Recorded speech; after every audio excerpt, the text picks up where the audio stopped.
On today's Locked On NBA Squad Show, East Season Preview. The season is back.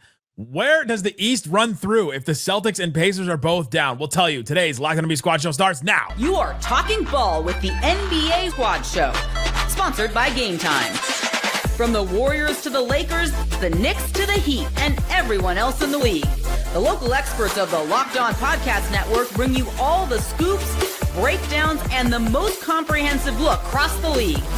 Trash talk and big takes included.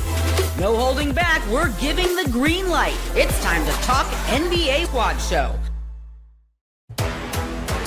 And welcome to Locked On NBA Squad Show East. The NBA season is back. My name is Nick Angstadt, host of Locked On NBA, Locked On Mavs, and this is the Squad Show where we take over the feed of your favorite show, and we're going to talk all about the Eastern Conference.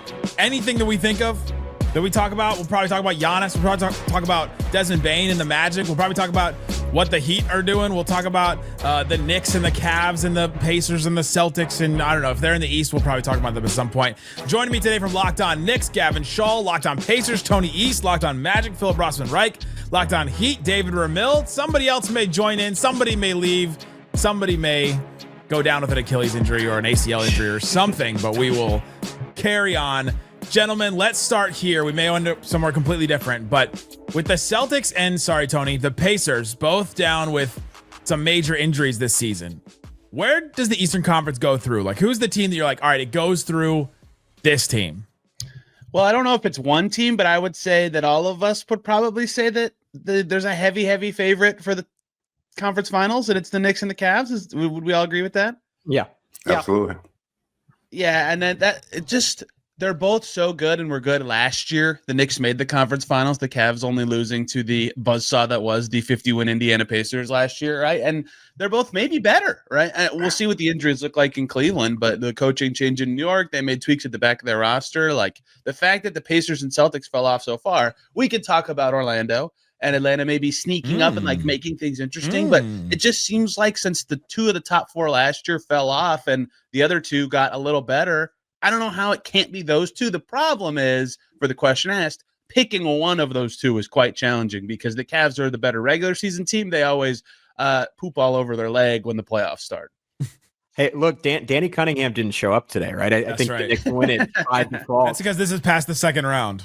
Yeah, I think I think the argument for the Knicks, which I think I'm contractually obliged to make, is that they were just far from optimized last year under Tom Thibodeau. I've said this stat a million times, Tony. I know you're tired of hearing it, but the Knicks starting five played 500 more possessions than any other five-man group in the league and was a net negative after January 1st. They had like a minus 1.5 net rating. We're minus 50, I think, over 13 playoff games. Like, just either like even bad though.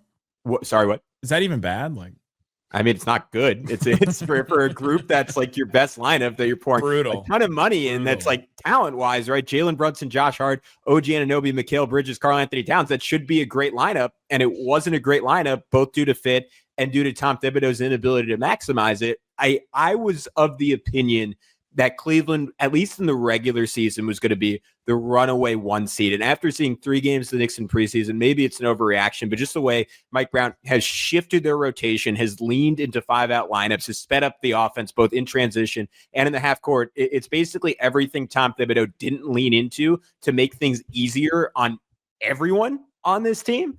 And you just get the feeling that they're actually going to be able to play up to their talent this year, which I think even in making the Eastern Conference Finals and even being within 2 games of the NBA Finals, they weren't last year. The counter argument to that is Cleveland kicked their butt 4 times last year in the regular season, 1 time without Donovan Mitchell and Jarrett Allen. So they might have bragging rights for now. The Knicks beat them in the 2023 playoffs. I think I just buy into the Knicks as a playoff team and that level of competitiveness and just cutthroat ability to win a game late with Jalen Brunson just to drop more. But there was such a gap between the two in the regular season. I don't think it's crazy for anyone who thinks Cleveland is the favorite coming into the year. Is that all sustainable? Like we're talking about Mike Brown like he's some kind of coaching savant that's going to be able to get the most of this team, and it's Mike Brown. And at the same time, I just don't see. He did get the Kings to the playoffs. He got the Kings to the playoffs, David. I mean, they had you got to remember that season they had statistically the best offense in NBA history, and he was doing that with not great talent in Sacramento. Wow, has Mike Brown ever, as a head coach, like even the LeBron teams, given their lack of depth, like worked with this type of talent. I'm not saying he's the best coach in the NBA. I just think tactically he is a pretty drastic upgrade over Tom Thibodeau. I think if we Does say it feel sustainable? the Kings one more time, Matt George will show up in this. So just I get these changes in the preseason. Light the beam. no, yeah, I mean, I think it's a fair question to say, like, can they play the way they've played so far while also leaning into Brunson ball? Because that's where they've excelled in the postseason, and they're going to have to marry those two things.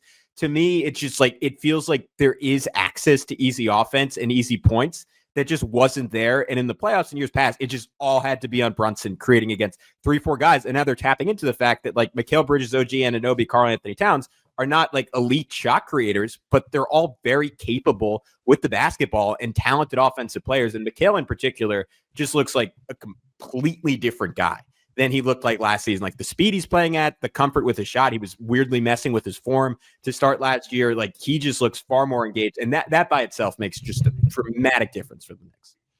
I think the biggest difference in the East and just why it feels so wide open is just that these teams are so unproven. Like, Boston and Indiana had, back-to-back conference finals. Boston had the long run before they finally won the title. It feels like the teams that we know the most about are taking a gap year. They're taking the year off. And, who knows, maybe Jason Tatum's back and Boston's a lot scarier in March and April than they are today sitting here in October. But with New York, they had this golden ticket to the finals last year. No offense, Tony, but Indiana was the 4th seed. The Knicks had the home court advantage. Like, it felt like they had the path, and they hit this roadblock against Indiana that everyone in the East seems to hit.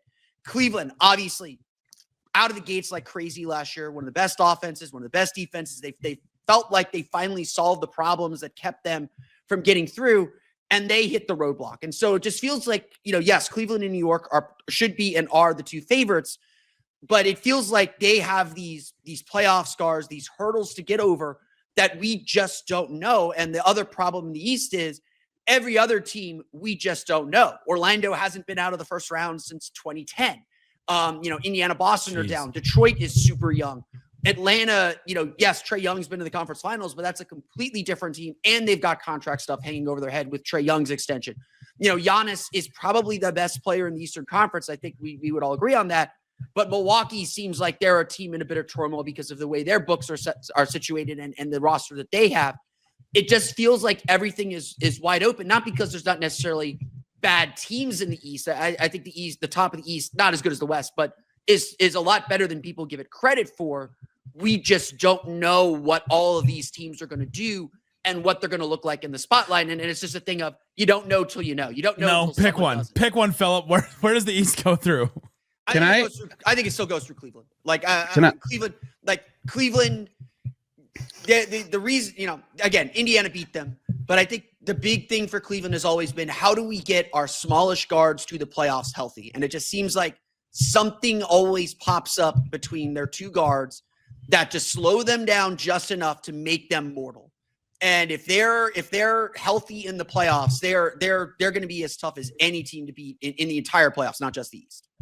I think we have forgotten one key point that I would like to add into the reason that I will pick the Knicks. The last time the Knicks and Cavs played each other in the playoffs, granted it was the Julius Randle Knicks, the Cavs got pantsed, embarrassed, laughed out of town. Like, they looked horrible. They looked truly horrible. The lights were too bright. I get that it's a different coach and a different team, but that exactly. Like, Jared Allen still has to live with the meme reaction to that series. So I get that they're very different teams than them, but I know how tested the Knicks have been in the playoffs, and they've come out of some tough series. The Cavs have yet to come out of a tough series against a good opponent. Their one win being, no offense, Philip, the Magic that could not score points.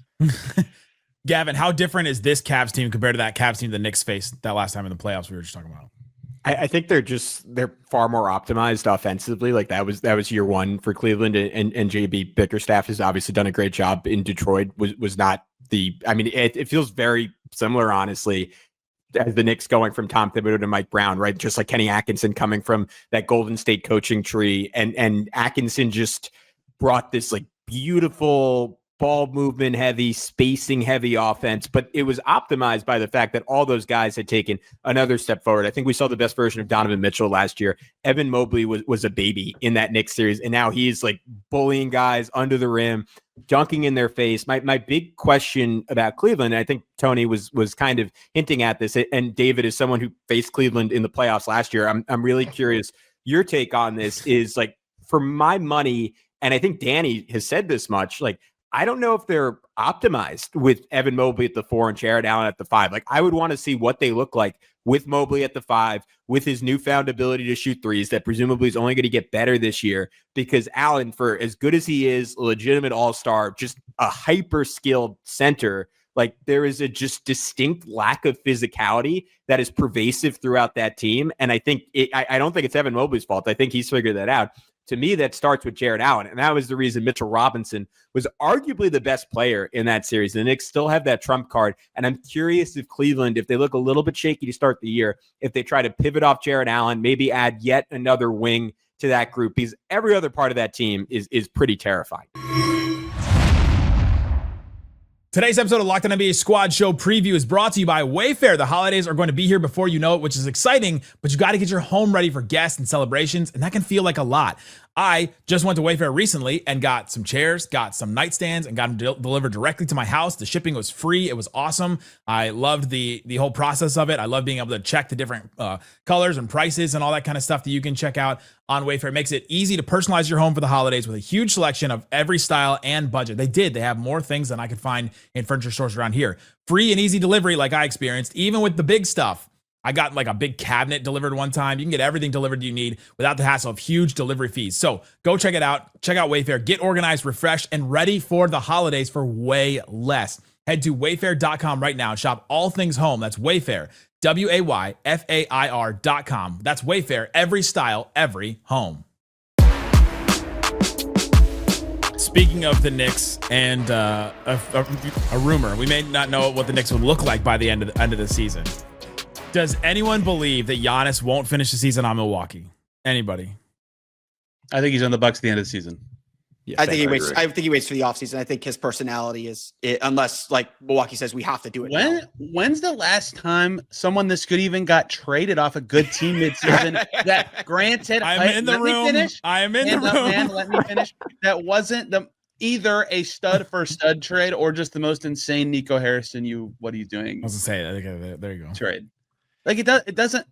It's not like unheard of, but it's just so hard with how many contracts have to be involved that it actually happens.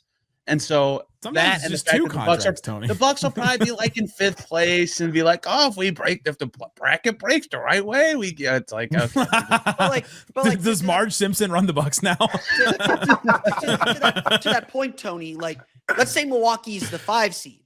Are they terrified by playing Atlanta in the first round? Or are they terrified by playing Detroit in the first round? I mean, the old saying is, if you have the best player in the series, you have a chance to win. Like Milwaukee's still got Giannis. They still got Mathurin. I think they got a lot of questions with their guards, and I think that's ultimately why we don't have them in that championship tier. And we're talking about the Bucks as a team that is in this transition period with their star, who's saying very loudly, "I still want to compete for championships." But if I'm Milwaukee, yeah, I might be worried about a second round series against a Cleveland or New York, or maybe I'll go ahead and say Orlando just because I'm the Orlando guy. But if I'm Milwaukee, I'm not terrified of anyone I could face as long as I'm not in the play-in tournament. But this all assumes that I'm not saying they're going to win, but I'm not terrified by it. This also assumes that Milwaukee's a playoff team. What if they're not? Like, how bad do the Bucks have to be before he starts making a public stink and demanding to be traded? Like, what if they're competing for a play-in seed or maybe even worse than that? I mean, anything's possible. He could miss extended time. I mean, Miles Turner might not work out. So, I mean, there's a lot of different possibilities there. And if they're that bad, does he just make a public stink? Because, I mean, we're talking about his personality, but I've always thought that was a little bit exaggerated. Like, the reality of Giannis is different than the public persona of him, loving smoothies and being this cheerful guy and everything else like that. He's a lot more cutthroat, I think, than we give him credit for. And I think he's enough is enough. If he gets to that point and he's looking around and he's going, what the hell am I doing here? I want to be able to go and maximize my opportunities to compete for a championship. why wouldn't he force his way out in the middle of the season? Especially, yeah, I agree with that. The cheery thing got overblown because they always were so good. Like he had awesome teammates. It's like, yeah, okay, I'm so psyched that he said he's committed to the Bucks. Don't get me wrong, like small market, keep your star, but it's easier to say that when you think you might be good. Well, and he came out of nowhere in a way. Like we all saw him coming in a way, but like he was also like the happy to be here guy for a long time too, right? And now he's like established, won MVPs, won a title, been here, done that. How many games of Kevin Porter Jr. and Kyle Kuzma starting in the starting lineup next to him? Kuzma's not starting. Zero chance Kuzma starts. Yeah, I think they're gonna lean into like him and 4 shooters, which I think agree. Is the way they should play. And I think to David's point, it's a lot of weight on Miles Turner, but I do think that's maybe a better team even without Dame than they've had in recent years. And I think Turner defensively over Brook Lopez, who would just get torched over and over again and drop coverage, is a meaningful upgrade. I think on the same token, like Giannis knows what this team is, right? Like he's like one of the smartest players in the NBA. I don't think he has any illusions that this group can win a championship. I think he knows that the ceiling, like barring like a whole bunch of injuries to like either Cleveland or New York or even Orlando, is probably the second round of the playoffs. And that's why I think the timing of this story, like obviously this comes out of Giannis's camp. Like you saw all the sources Shams was citing where we're like, oh, his American agent, his Greek agent, like this is a Giannis driven story. And Giannis saying, well, I might change my mind in 6 or 7 months. Like, dude, what is going to be different? Like, you know what this team is.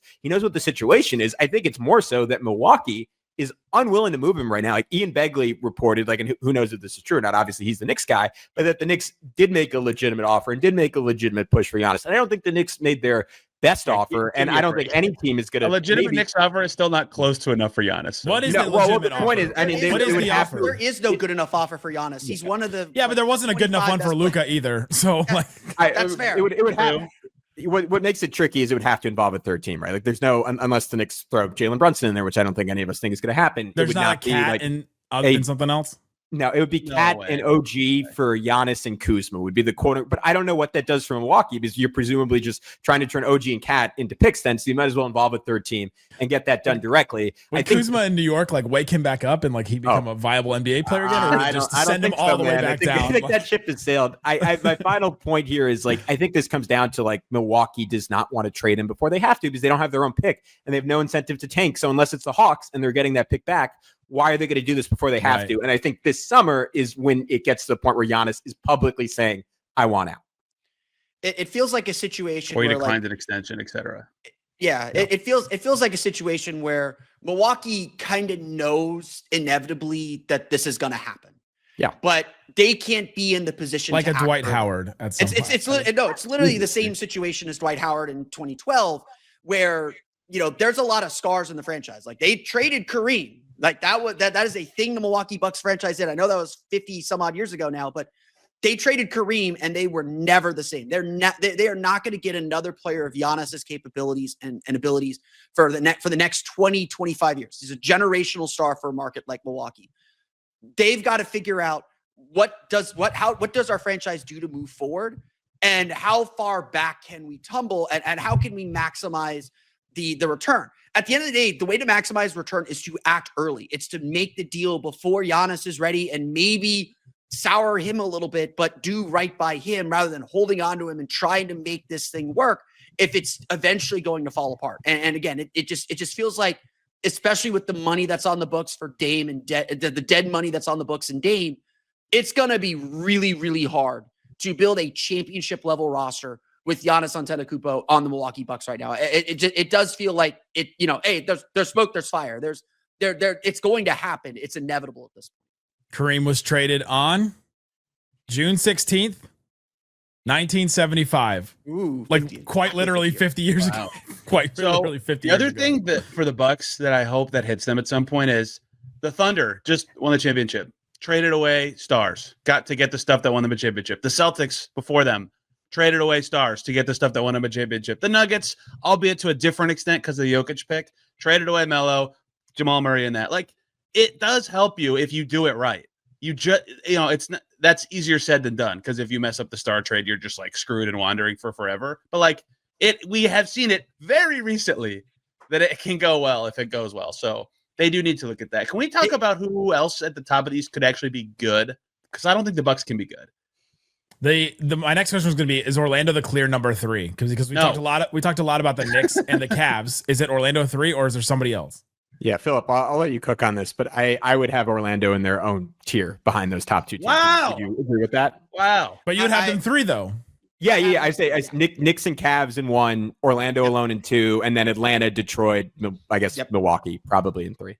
That's kind of how I sort things. Wow. I might throw Boston into that 3rd tier when Tatum's healthy, depending on what Sure. Tatum looks like. Because I feel like the Jason Tatum is already dunking and could be back from an Achilles tear in March is reckless, and I don't think Boston Give me a should break. do that. Yeah, in March you got like 15 games left. But if I'm the 2 seed New York Knicks, I don't want to see Jason Tatum in a first round series like that. No one wants that. It's the same thing with the Sixers. If like Embiid's able to get to the end of the season, I don't want to see Embiid as the 7 seed or the 8 seed. Like I don't want that. Like Boston was complaining about having to play Orlando as the 7 seed because they're just so physical and wore them down heading into that series against the Knicks. Like you want to get out of that first round as cleanly as possible. But I do think the Magic are the 3rd best team in the East. I think that people underrate how tough it is to play the Magic and kind of last year because of all the injuries, because they ended up 41-41 in the 7 seed. People I feel like the national media just kind of forgot that they were there and felt like they hit this wall that they can't overcome. This is still a really good team. As long as their defense is still top 5 in the league, their offense can be mediocre and they will win a lot of games, especially with how uncertain the East is. The Magic can win individual games. The question for the Magic, of course, is can they win in the playoffs with an offense that at best might be mediocre right now? They still got a lot of young guys, Franz Wagner, Paolo Banchero, have to take another step into stardom. They've been given the tools with a player like Desmond Bane to help spread the floor. Like everybody else in the league, they're trying to play a little faster. The offense looks a little refreshed in the preseason for whatever that's worth. It's 2 games. But if the Magic can find just a little bit of offensive clarity, that team is really, really, really dangerous. Now, dangerous enough to compete for a championship, that's going to be the ultimate question that they have to face with the books that they have and the salary that they have laid down. But Orlando is a team nobody wants to face in the 7-game series. You can ask Cleveland, you can ask Boston about that. It's not fun. And if their offense is just a little bit better, they're that much more dangerous. Tony, you're not buying the Magic. Well, David is also not buying the Magic, so I would like him to go first. No, I'm not. But are we collectively overlooking Philadelphia? Like, is that just not a team that exists anymore? Because I mean, they still have an MVP level player there. The team that half the GM said are the toughest to predict. This season. But that's our job, right? That's what we do. Yeah. So I mean, are we just kind of overlooking that they exist? Can I predict that Joel Embiid will not be healthy this year? In its entirety? Like he's not going to play at all? Or they don't have a timeline for him already. We've just never seen him get through a playoffs. And he's older and his leg is seemingly more unstable. And he had another procedure done. Fresh legs. That's what that is, right? Did he get a leg transplant? Is it a different leg? Where would you get a leg like that to transfer to him? And it's not it sucks. Like we're laughing about it, but like it's miserable. Like for my money, like he is one of the 5 most talented guys to come into the NBA in the last 30 years. Maybe that's too high. Maybe if we actually made the list, like it wouldn't be there. But like his combination of like size, skill, athleticism, aptitude for like you've heard just stories about him watching videos of someone shooting a jumper and then immediately replicating that, or watching the dream shake and immediately replicating it. Like he is a basketball savant. And even as a Knicks guy, like it sucks that we're not going to get a healthy playoffs for him. I just don't think we have any track record to predict it. And if you can't, I just don't see the depth on that team to supplement. I think they can be fine. I think they can be competitive in games where Embiid doesn't play because that guard rotation is so good. But you look at their wings beyond Paul George, VJ Edgecombe, there's just not a lot there. So I just cannot put any kind of faith in that team. They are team guard, certainly.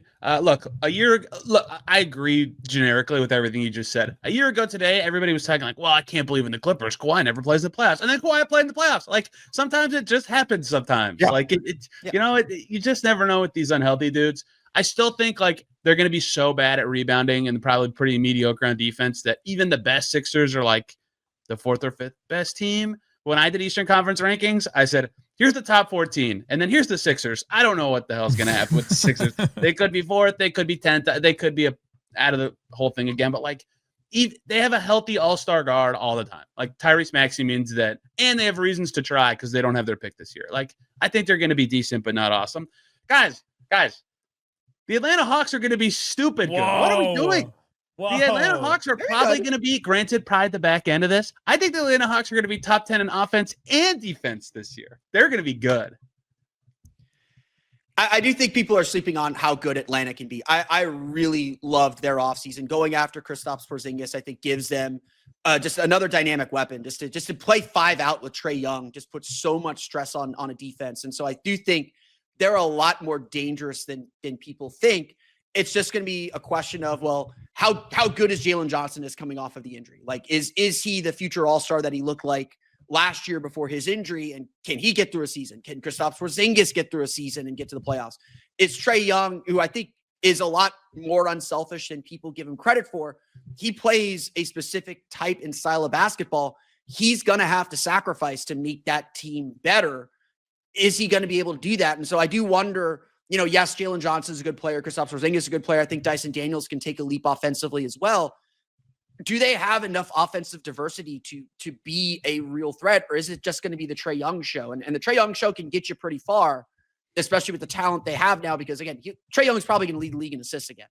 But do they have enough? And, when you get into a playoff series, can Trae Young overcome his do they have enough defense around Trae Young to overcome Trae Young being a mediocre defender at best? No, and that's probably they don't. No, they don't. Yes, they do. Where? Who are you counting on to be the Walker, Luke Kennard? All these players mean nothing to you? You're hinging your faith in Atlanta on Kristaps Porzingis? I just named 4 other players besides Kristaps Porzingis. I get it. Is that enough? Like, what's the right team to build around Trae? Like, I think this is it. Honestly, this is not a great Granted, probably a tier better player at every spot, but this stylistically is it right now. Yeah, basically. I mean, Dyson Daniels, at this point, right, as good of a point of attack defender as there is in the NBA. That's kind of step one. Jalen Johnson, Zachary Ricochet, flying around behind him. KP when healthy, if not an elite rim protector, a very good one. I do think, man. Okongwu's awesome. I think this is a really good template. About Porzingis is that it hides Okongwu a little bit more. Yeah. And what's that? Is that? It's the music of Matt Moore. Oh, brother. He needed to come in. He was here early for the West one, and he demanded that he come in and weigh in. I'm an hour off because Nick Angstadt uses Central Time, the only human with the West group. I used Central. I should have used Pacific. On the only time. I just want to drop this and go ahead and leave. You're talking about Kristaps Porzingis. Look back at the history of what happens when the Boston Celtics are done with you. Go look back and see how often that works out well. Like Kyrie Irving? They've let go of somebody, and then that person goes to the shadow realm.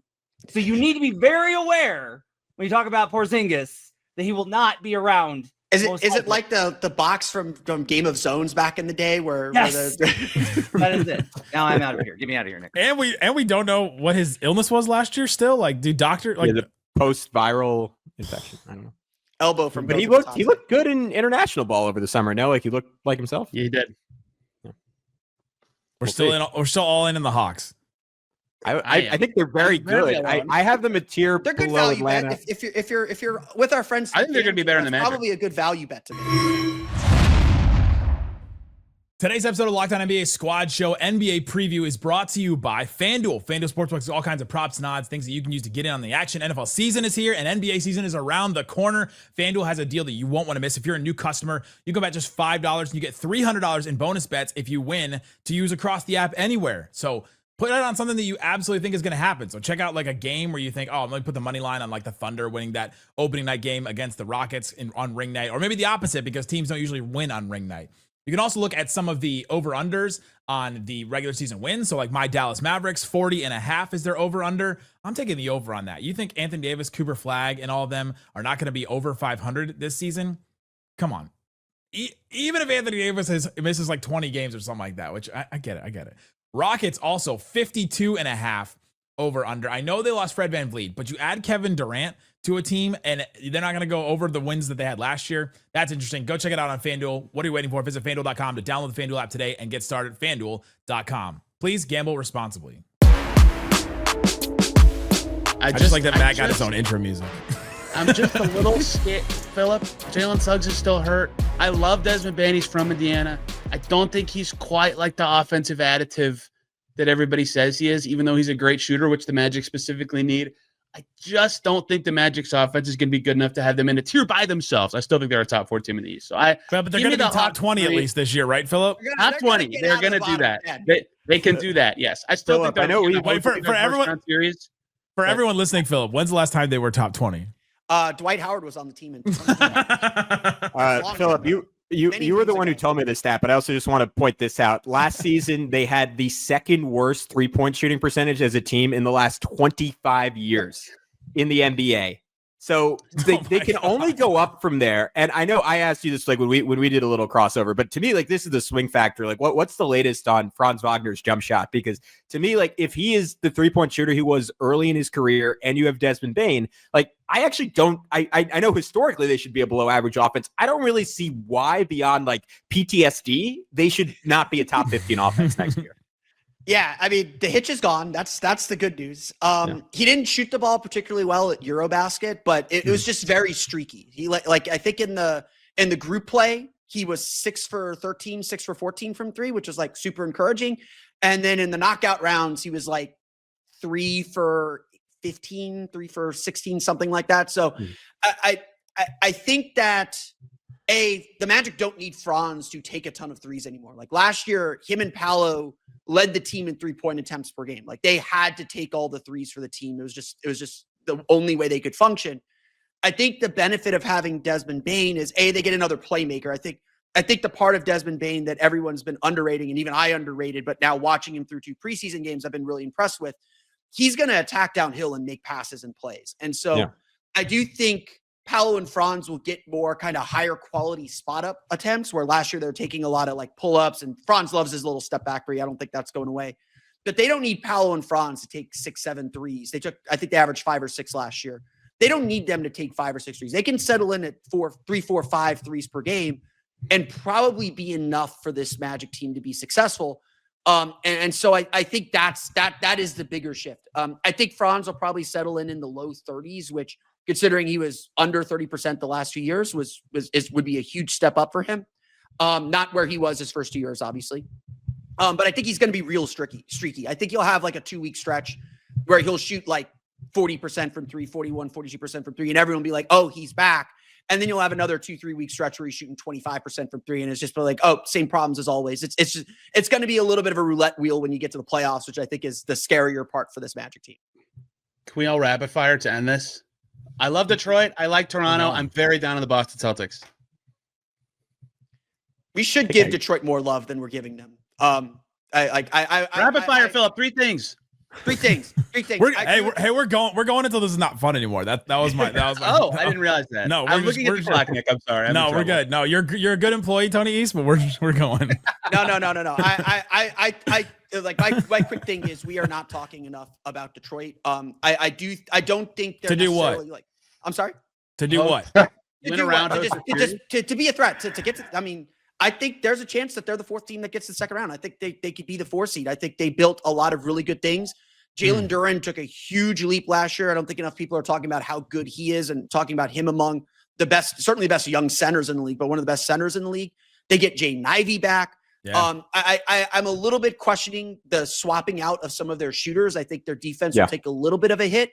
But I think you overlook Detroit at your own. You haven't watched Duncan Robinson grow as a one-on-one defender? What the hell? I mean, honestly though, compared to Malik Beasley and Tim Hardaway Jr., I think that I'm more worried about the offensive end, where Malik Beasley put together, like in terms of volume and accuracy, he bet on himself. A 3-point season that Jesus Christ, that only Steph Curry and Klay Thompson have done in NBA history. Like I don't know if Malik Beasley could have done what Malik Beasley did last year. So that part of it's interesting. I'm also intrigued, like in the Ivy element, because they took, even though Ivy was playing well and he was shooting better than he ever had, they took off the second he got hurt. They started playing like a top 6 or 7 team in the NBA, right? Down the stretch last year, final 50 games, top 10 offense, top 5 defense. Like, does Ivy mess that up? Because I think the formula they found of like Cade doing literally everything plus size and defense and athleticism is what worked for them. If they pivot away from that even a little bit, do the pieces fit the same, even if the guys individually are better?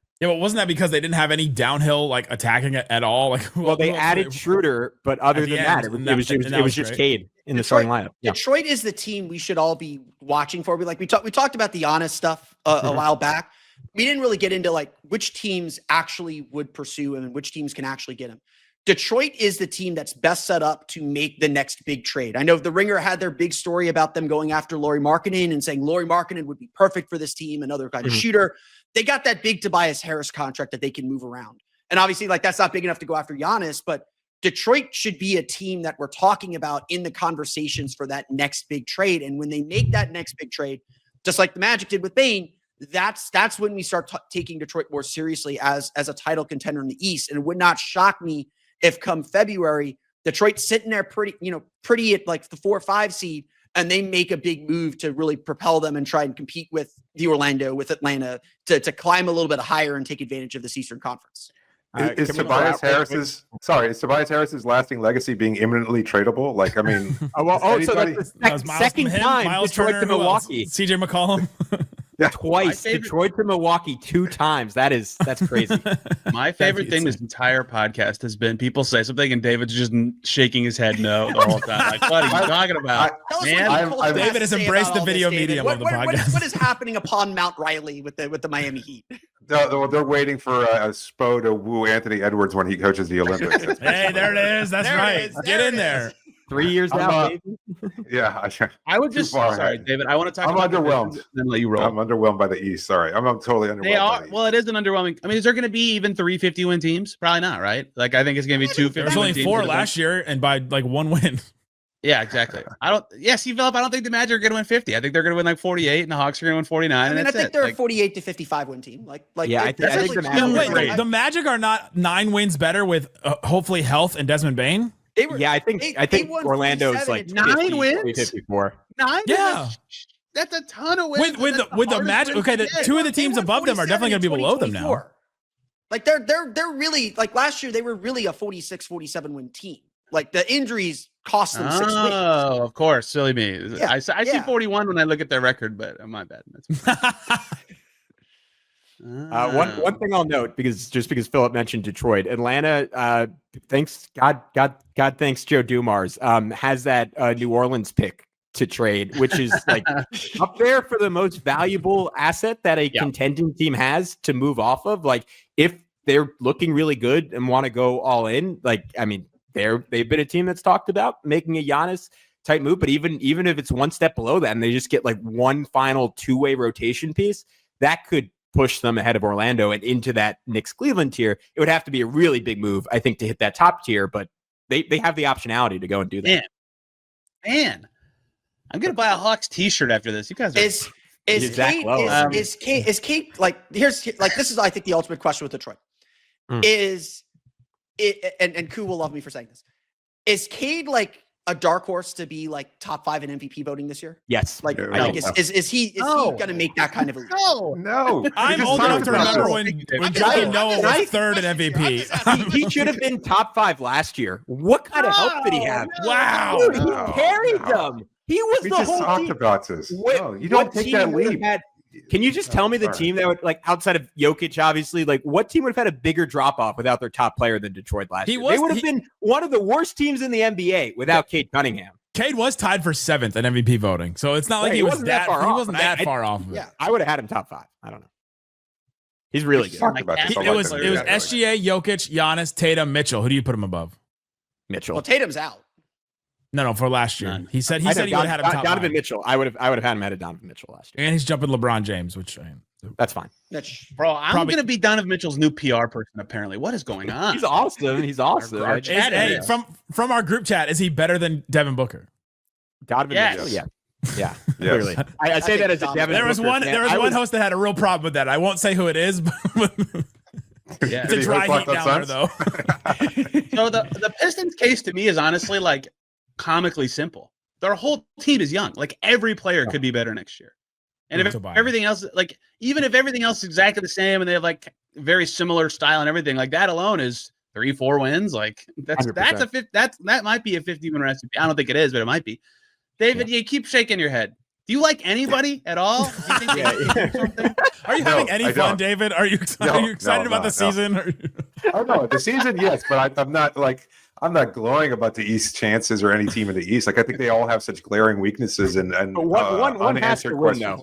though. David now his team has been to the finals. They've won championships. Now he's on the other side of it, and the players have been traded. And he's the old guy from the NBA on his rocking chair on the front porch going, back in my day, the Eastern Conference was a real conference. It is an even number of years, so the Heat are due.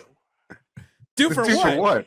Yeah, whatever I'm asking the that. Heat do. No, I don't know. What's the best case scenario for the Heat this year, David? Bam pops to another level. Hero plays well. Powell plays well, and Khalil Ware winds up actually caring about basketball despite just growing into being an NBA player. I mean, he looks good. He looked good for one game. He has to be like Spo has never done this with the exception of 2 other players in the past, where he says to the media, "This guy kind of sucks," and he's not really trying that hard. It's Hassan Whiteside and Michael Beasley, and that's it. Like he just doesn't do that. No, it's not. It's you're talented. Really crazy. He gathered people up at Summer League to do that. Yeah. Well, he was just kind of talking, and then he was like, you know what? Let me offer my thoughts unprecedented or unasked for. Like, you know what? I've been noticing this guy. I'm not even coaching this team.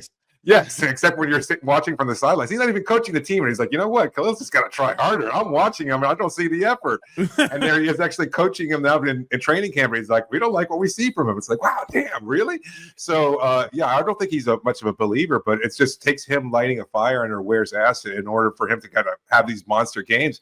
We know he's capable. We know he has the potential, and he's got the size and skill of it. Like, he made Wembanyama look really mediocre. He looked better than Wembanyama. And so – there's absolutely potential there, and yet I don't know that he's going to always be motivated unless he gets called out by his coach publicly. So, Tony, you covered the WNBA. If A'ja Wilson joined the Heat, how much better would that make them right now?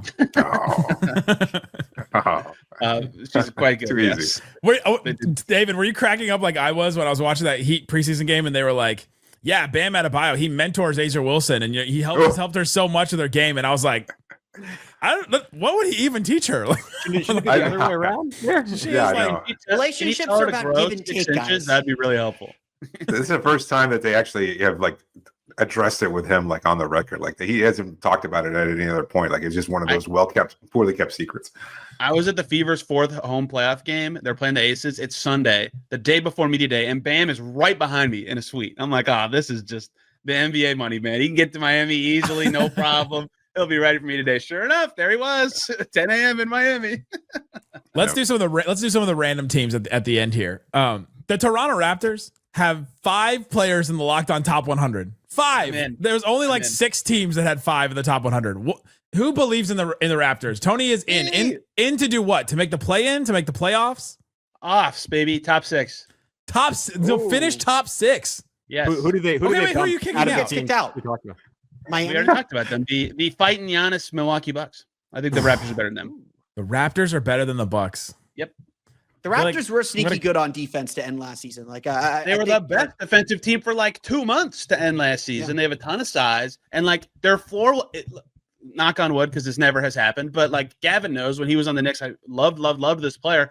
If Emmanuel Quickley just plays 60 games, that's 10 more wins. That's a stretch. That's way more wins for them. They had no ball handling last year. All their guards were bad or hurt.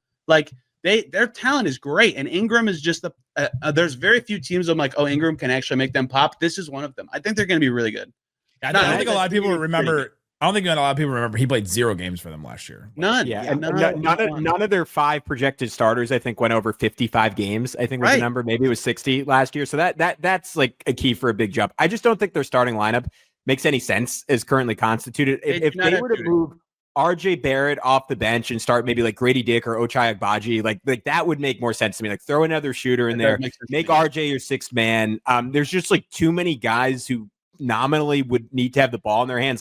Scotty Barnes and RJ off ball watching Brandon Ingram dribble. It just feels doomed to me offensively. Those are 2 guys you just don't have to guard off the ball very seriously. So I'm curious to see how they make it fit together. I'm with Tony that nominally there are a lot of good players on that team. I just don't really know how they fit together. This Jamal Shed disrespect will not Yeah, he's stand, good. Tony. He can play. They will not stand. They have a guard. Just one, but they have a guard. But What about Emmanuel Quickly, that was supposedly the best player in the OG Anunoby trade? Yeah, what? That was a joke. Give me a break. Dude, I was like half arguing that with Sean, and when we did the trade, and then I watched OG for 5 games, I was like, oh, that was really stupid. I shouldn't have said that. Hey, I love tap the hat again, baby. Emmanuel Quickly, but yeah, he's not that. Every Hoosier except for Romeo Langford in the NBA is a good player. I mean, I think when you look at Toronto, like it just comes down to this, with especially compared to like the bottom of the East. How many actual NBA players are on the team? Like we do have 5 top 100 players on this team. What Toronto is lacking is like that star that like ties everything together. Like maybe it's Scotty Barnes. It probably isn't. It's probably not Brandon Ingram. They got to be healthy, which is a huge deal for that roster, as we mentioned. But they've got NBA players. Like they are, to me, at minimum a play-in team. Like they should be in that 7-8 game at minimum if they're healthy, because they've got the top end talent to win games during the regular season. They just don't have the talent, the top end talent to win games at a high level and be like a consistent winner, especially when you get into the playoffs. They just don't have that elite level of guys, but they've got NBA players. Like you can't say that about a lot of the teams at the bottom of the East. They just need one of Mogbo, Dick, or whoever they drafted as these young wings to like, if one of them is in their rotation and like good enough this year, they have like 10 legitimately good players every single game. So I like it. The Heat, I think, is the same case too, though. Like Hero's injury is scary, but like their whole team is good, real players. Like that's a recipe in the East to be like at least threatening and annoying. Do the Bulls have the same thing? Oh, go ahead, Tom. No. The Bulls, no, I don't see that. I mean, the Bulls are risking not being a basketball team in February when they trade. Is that right about the Heat, though, David? Right? Like, They got NBA players. Their depth is probably their biggest strength, but again, you're kind of looking for somebody to pop, and I don't think it can be Hero. I don't think he can be the best player on your team. Like, I'm curious to see how the pairing between him and Powell works out. You don't have a clear designated ball handler, initiator, Hero by de facto, but it has to be Bam. Like, Bam has to be the guy to take that leap, and like fans are already frustrated with him. Fans being fans, they hate the contract, etc. He's just a glorified role player. It's just that he does so many things well. They kind of overlook those little things, and then he just doesn't score enough. And so they need him to be more productive. And I think that's where he can really carry this team. It's his team now. No Jimmy Butler. There's no other excuses here. You had the emotional hangover from last season. You've got to be able to find a way to kind of move on past it. And he has to be the one to kind of take this team to the next level, whatever that level might be. So I mean, they could be the Raptors, though, right? It's like they need Bam and Scotty to be what they're paid to be, right? And then they'll be good. Absolutely. The Hornets, is it the same thing for LaMelo? They need him to be who he's paid to be. No, I think they've gone to full LaMelo experience. I don't know what you're talking about. I kind of want to believe in the Hornets, but I can't. I just can't. They're not good. No. Charlotte. I mean, LaMelo needs to be a winning basketball player. Like that's like he needs to actually. I mean, he's got to fill up a stat sheet. He's going to play well. Okay, somebody drop a 6'7" reference here. I was holding one in, David, but now I won't do it. What about future? I should be the one to mention it. What about future Team USA member Con Knippel? He's a rookie. You guys heard that Bill Simmons was like, I'm predicting that Con Knippel will make Team USA in 2028. I was like, in 28? What a weird prediction, and also so funny. I thought like in the 2030s or something. 3 years from now. Okay. Con was pissed about it. He was like, why would he say that? I don't need that pressure. It was crazy. I love Gen Z the honorary NBA. Duke spot goes to Cooper.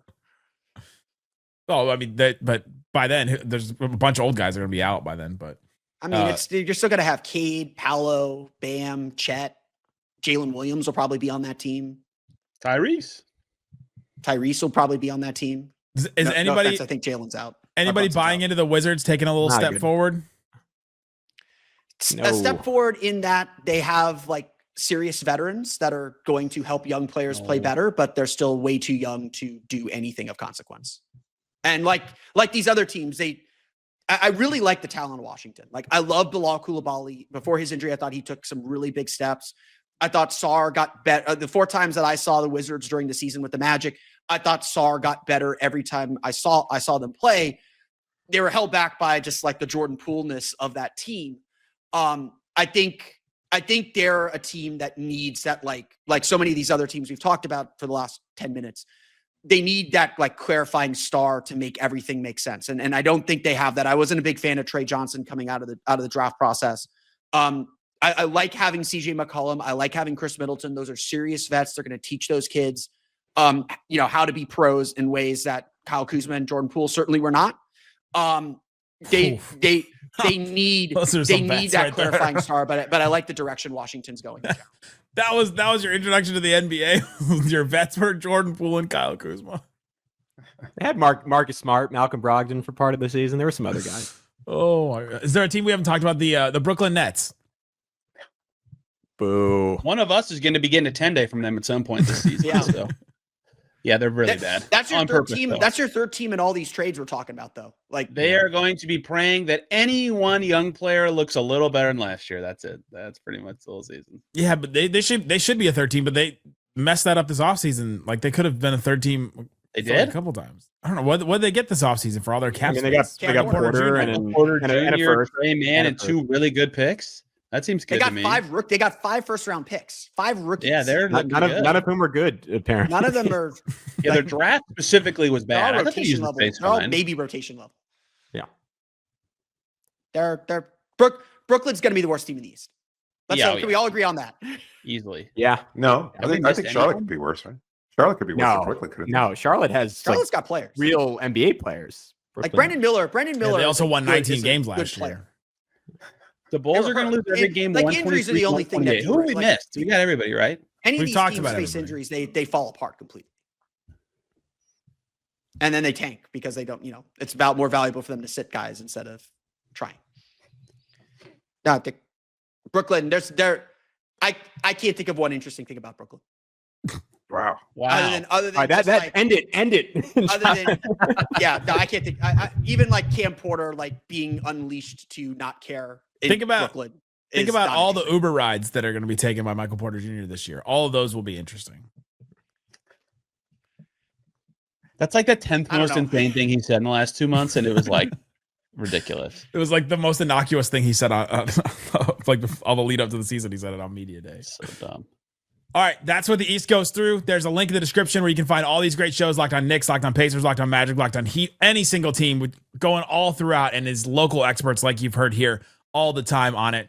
If you disagree with some of us, go back to those shows and report back and see what those hosts say about everything that we just said here. Guys, thanks so much for hanging out with us on Locked on NBA Squad Show East.